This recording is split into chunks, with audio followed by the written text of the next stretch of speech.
بسم اللہ الرحمن الرحیم۔ عزیز طلباء و طالبات، آج کا ہمارا لیکچر ہے اصناف نثر پارٹ 2 حصہ دوم۔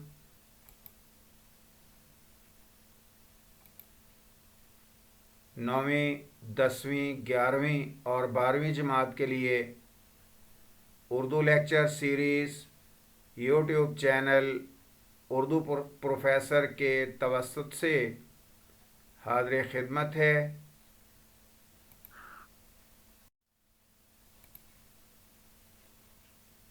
سفرنامہ۔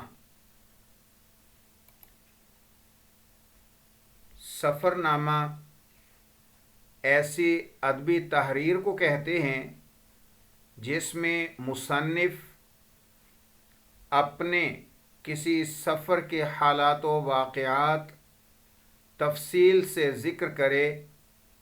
اصل میں سفرنامہ ایک طرح کی روداد ہوتی ہے جسے آپ بیتی کی ایک صورت کہا جا سکتا ہے۔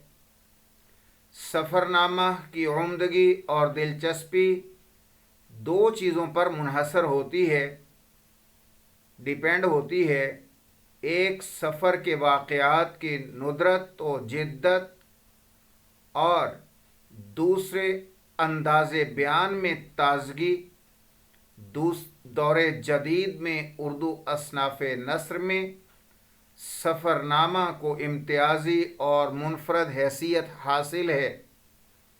اردو کے اہم سفرناموں میں عجائب فرہنگ، اندلس میں اجنبی، ابن بطوطہ، چلتے ہو تو چین کو چلیے وغیرہ مشہور سفرنامے ہیں۔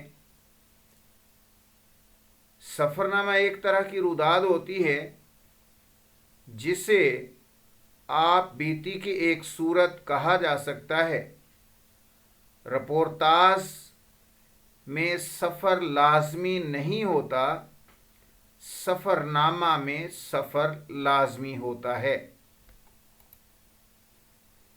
سفرنامہ کی اہم اقسام: مذہبی سفرنامے، روایتی سفرنامے، مزاحیہ سفرنامے، محسوساتی سفرنامے۔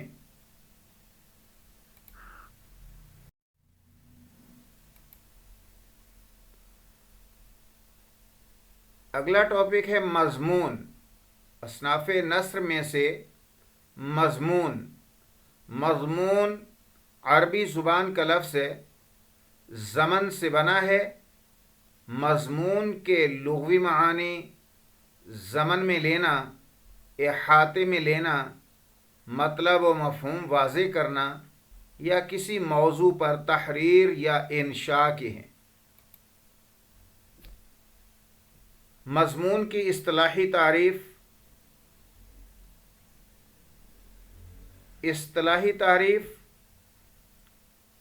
کسی متعین موضوع پر اپنے خیالات اور جذبات و احساسات کا تحریری اظہار مضمون کہلاتا ہے۔ سب سے پہلے مضمون کے موضوع کا تعارف بیان کیا جاتا ہے، اس کے بعد اس کی حمایت یا مخالفت میں دلائل دیے جاتے ہیں، اور آخر میں نتیجہ پیش کیا جاتا ہے۔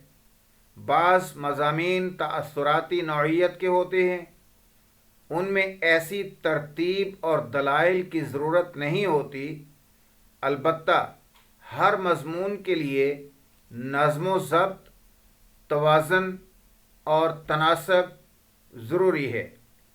مضمون کے اجزاء: تمہید یعنی آغاز، نفس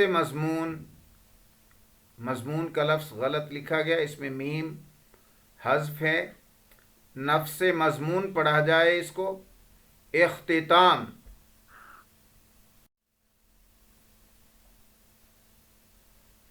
مضمون کی اقسام: ادبی مضامین، تاریخی مضامین، معاشرتی مضامین، اخلاقی مضامین، سوانحی مضامین، جغرافیائی مضامین، مزاحیہ مضامین، سائنسی مضامین، سیاسی مضامین۔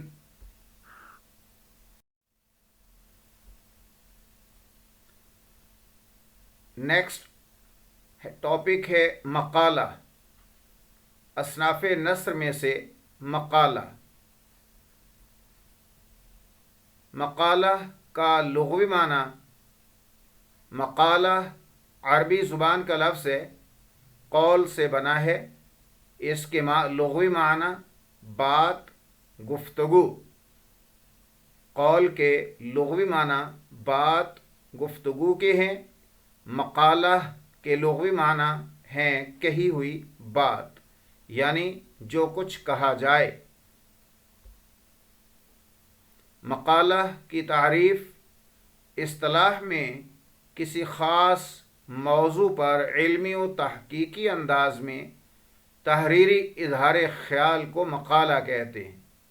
مقالہ اور مضمون میں فرق صرف یہ ہے کہ مضمون قدرے مختصر ہوتا ہے، اس کا انداز تأثراتی اور مفہوم سادہ ہوتا ہے، جبکہ مقالہ نسبتاً طویل اور عالمانہ ہوتا ہے اور اس میں مضمون کی نسبت زیادہ گہرائی ہوتی ہے اور زیادہ ٹھوس ہوتا ہے۔ انشائیہ۔ اگلا ٹاپک اصناف نثر میں سے انشائیہ ہے۔ انشائیہ کا لغوی معنی، انشائیہ کے لغوی معنی عبارت تحریر کے ہیں۔ عربی زبان کا لفظ ہے، انشاء سے مشتق ہے۔ انشائیہ کی تعریف، اصطلاحی تعریف: انشائیہ مختصر ادبی مضمون جس میں ذاتی تأثرات بیان کیے جائیں اور تحقیقی و استدلالی نہ ہو۔ سادگی، شگفتگی اور تازگی انشائیہ کی بنیادی صفت ہے۔ انشائیہ نگار کبھی طنز و مزاح سے کام لیتا ہے، مگر وہ طنز و مزاح کے عامیانہ انداز کو اختیار نہیں کرتا۔ البتہ معیاری انشائیے میں زیر لب تبسم کی کیفیت اور شگفتگی کی فضا پیدا ہونا ضروری ہوتی ہے۔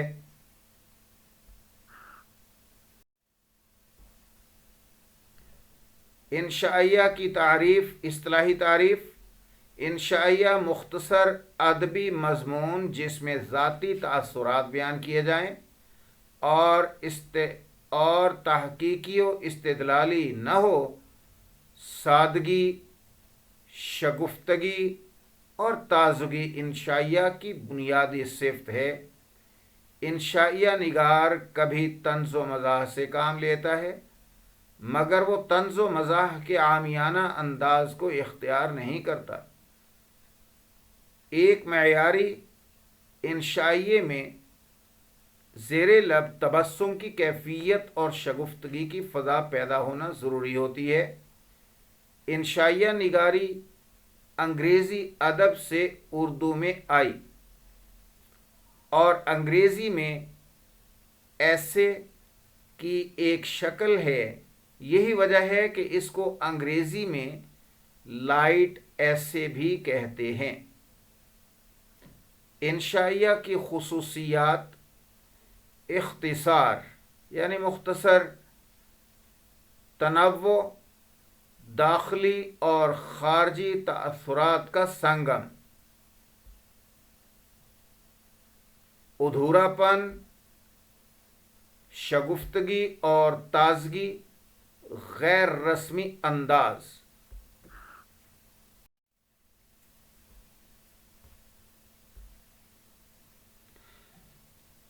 مکتوب نگاری یعنی خطوط نویسی، خط یا مکتوب۔ خط عربی زبان کا لفظ ہے، اس کے لغوی معانی تحریر، لکیر، نشان، مکتوب، نامہ اور چٹھی کے ہیں۔ مکتوب بھی عربی زبان کا لفظ ہے، اس کا لغوی معنی ہے لکھا ہوا۔ مکتوب نویسی ادب کی قدیم ترین شکل ہے۔ خط کو نصف ملاقات بھی کہا جاتا ہے۔ خط کی اصطلاحی تعریف۔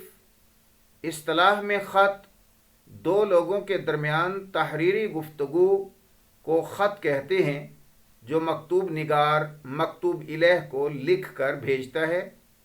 اس طرح وہ ایسی باتیں بھی لکھ کر لیتا ہے جو وہ سامنے بیٹھ کر نہیں کر سکتا۔ اس میں درست کر لیا جائے، اس کو پڑھا جائے کہ ایسی باتیں بھی کر لیتا ہے جو وہ سامنے بیٹھ کر نہیں کر سکتا۔ خط کے اجزاء: پیشانی، القاب، آداب، نفس مضمون، اختتام یا خاتمہ۔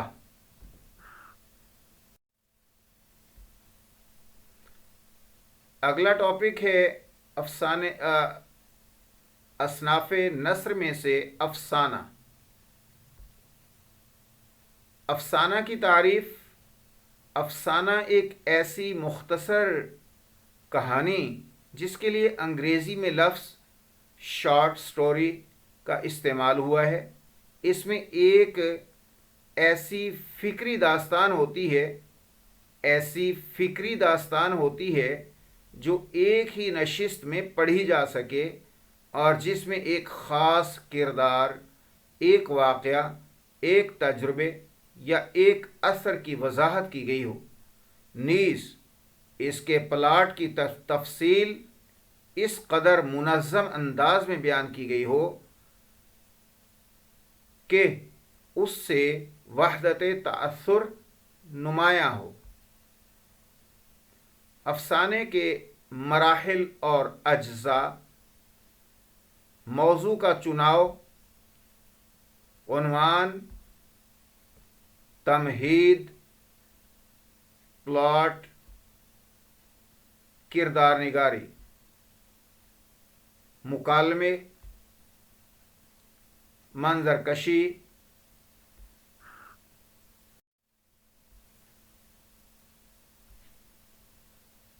خطوط کی اقسام: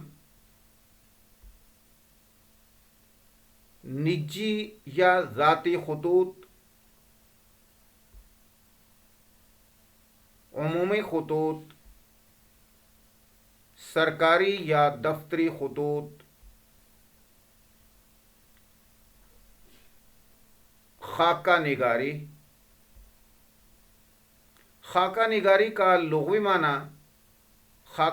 کے لغوی معنی ابتدائی نقشہ، ڈھانچہ اور چربہ کے ہیں۔ خاکہ نگاری کی اصطلاحی تعریف: ادبی اصطلاح میں خاکہ وہ تحریر یا مضمون ہوتا ہے جو کسی شخصیت کا بھرپور تأثر پیش کرے۔ اسے کسی شخص کی قلمی تصویر بھی کہہ سکتے ہیں۔ خاکہ سکیچ کو شخصیہ یا شخصی مرقع بھی کہتے ہیں، اور خاکہ نویسی کو شخصیت نگاری بھی کہا جاتا ہے۔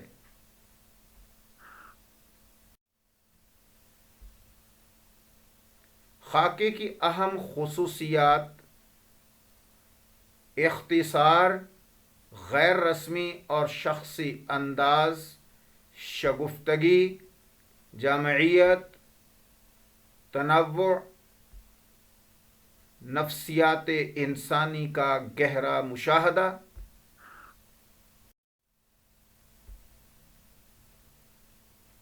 اگلا ٹاپک ہے تنقید۔ اصناف نثر میں سے تنقید۔ تنقید عربی زبان کا لفظ ہے۔ عربی کے لفظ نقد سے بنا ہے۔